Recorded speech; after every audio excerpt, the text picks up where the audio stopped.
બધાને જય શ્રી કૃષ્ણ, જય માતાજી। આજે આપણે બનાવીશું વઢવાણી મરચાનું અથાણું।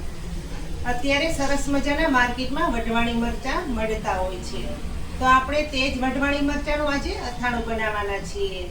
બધી એક ટ્રીપ સાથે આજે આપણે અથાણાની રેસીપી શેર કરવાના છીએ, તો વિડીયો અંત સુધી જોવા નમ્ર વિનંતી। તો ચાલો રેસીપી શરૂ કરીએ। તો આજે આપણે વઢવાણી મરચાનું અથાણું બનાવવાનું છે, તો તેના માટે મેં અહીં 500 ગ્રામ વઢવાણી મરચાં લીધેલા છે। મરચાં તો કેવા લેવાના, મરચાં એકદમ તાજા અને જે દાંડલીનો ભાગ અને મરચાંનો ભાગ બિલકુલ ગ્રીન કલરનો હોવો જોઈએ, એટલે કે લીલા કલરનો હોવો જોઈએ।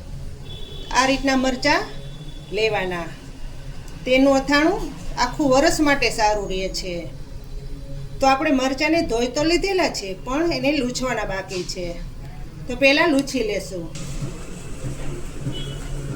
આ રીતે બધા મરચાં લૂછી લેવાના।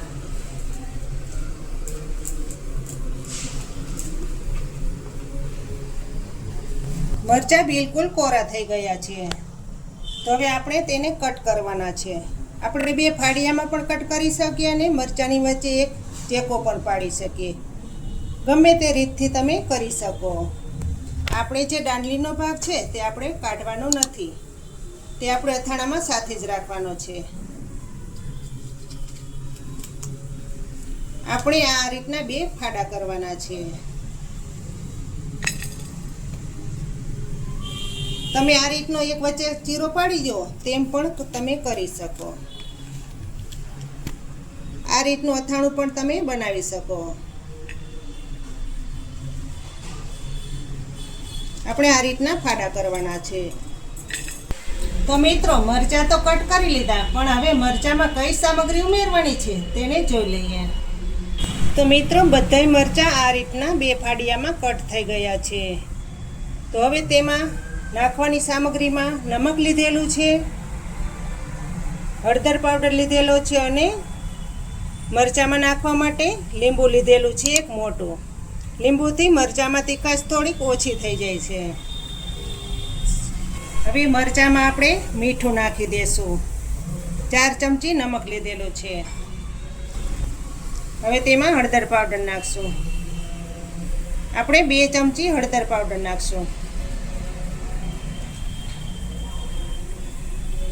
મીઠું હંમેશા ચડિયાતું નાખવાનું।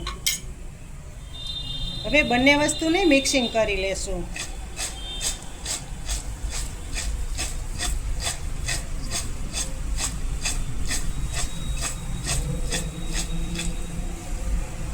એક મોટું લીંબુ લીધેલું છે। હવે જે લીંબુ લીધેલું છે તેનો રસ મરચાંમાં નાખી દેશું, જેથી કરીને મરચાંમાં જે તીખાશ વધારે હોય તે થોડીક ઓછી થઈ જાય।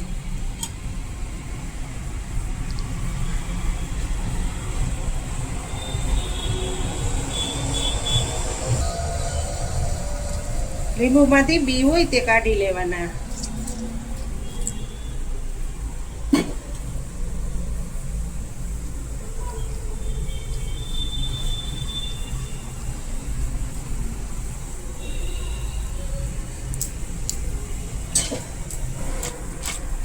હવે આપણે બધી વસ્તુને સરસ રીતે મિક્સિંગ કરી દેવાનું, જેથી કરીને બધા મરચાંમાં નમક અને મીઠું ભળી જાય।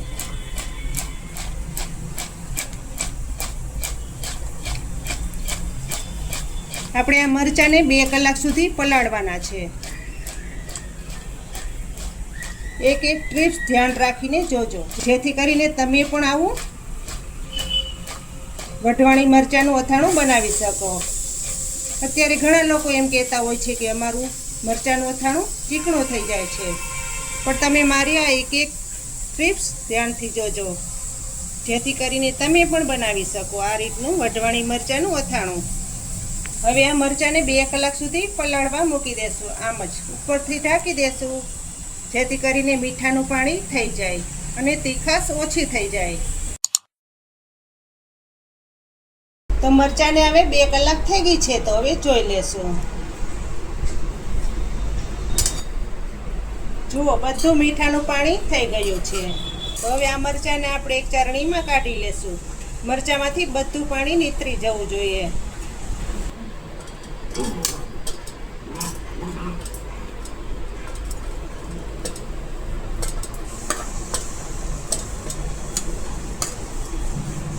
બે કલાક રાખો એટલે મરચાં સરસ રીતે પલળી જાય.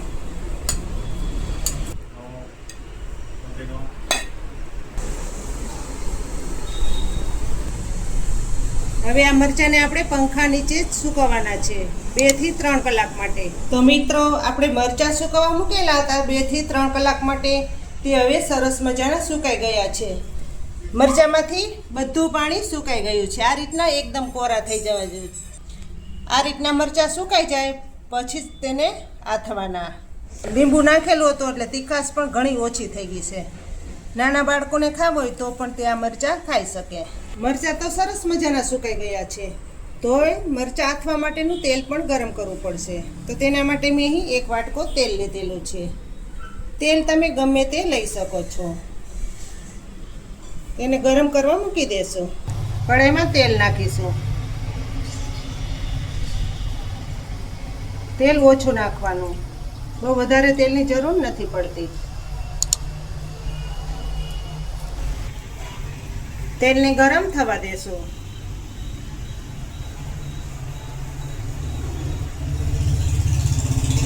તેલ સરસ ગરમ થઈ ગયું છે તો ગેસને બંધ કરી દેશો અને તેલને નીચે ઉતારી લેશો.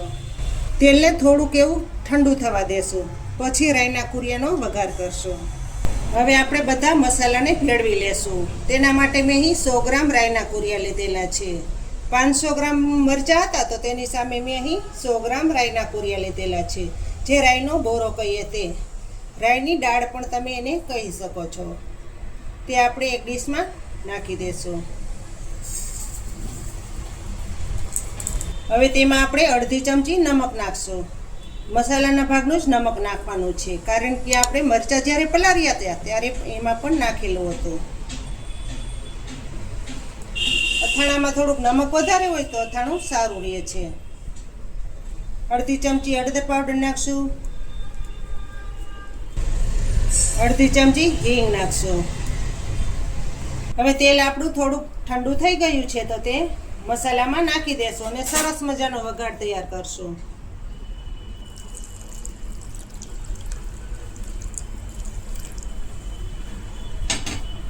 બધું મિક્સિંગ કરી લેશું.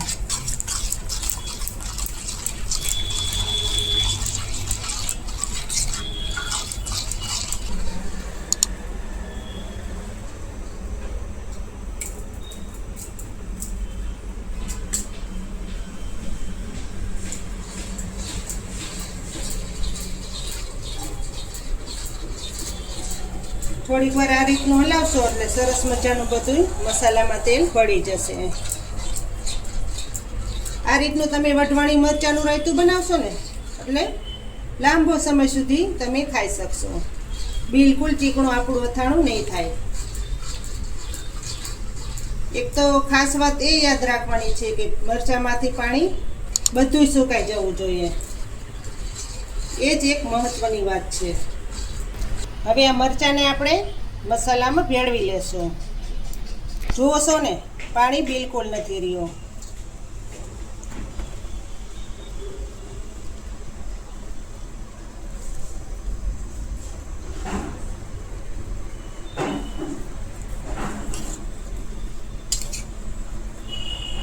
આપણે હાથ વડે જ બધું મિક્સિંગ કરશું.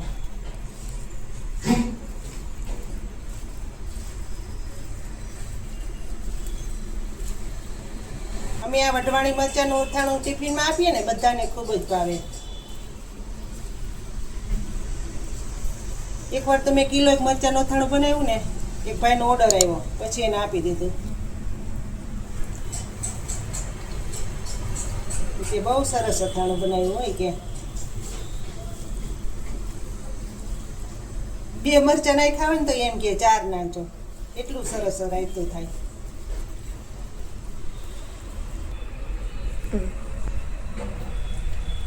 તો તૈયાર થઈ ગયું છે વઢવાણી મરચાંનું અથાણું. તો તમને કેવું લાગ્યું વઢવાણી મરચાંનું અથાણું તે મને કમેન્ટ બોક્સમાં ચોક્કસથી જણાવજો. અને તમને જો વઢવાણી મરચાંના અથાણાની રેસીપી સારી લાગે તો મારી ચેનલને લાઈક શેર અને સબસ્ક્રાઈબ ચોક્કસથી કરી દેજો, જેથી કરીને આવનારી દરેક રેસીપીઓ તમે સૌથી પહેલાં જોઈ શકો. સબસ્ક્રાઈબ કરવાનું બિલકુલ ફ્રી છે, એમાં કોઈ મૂંઝાવાની જરૂર નથી.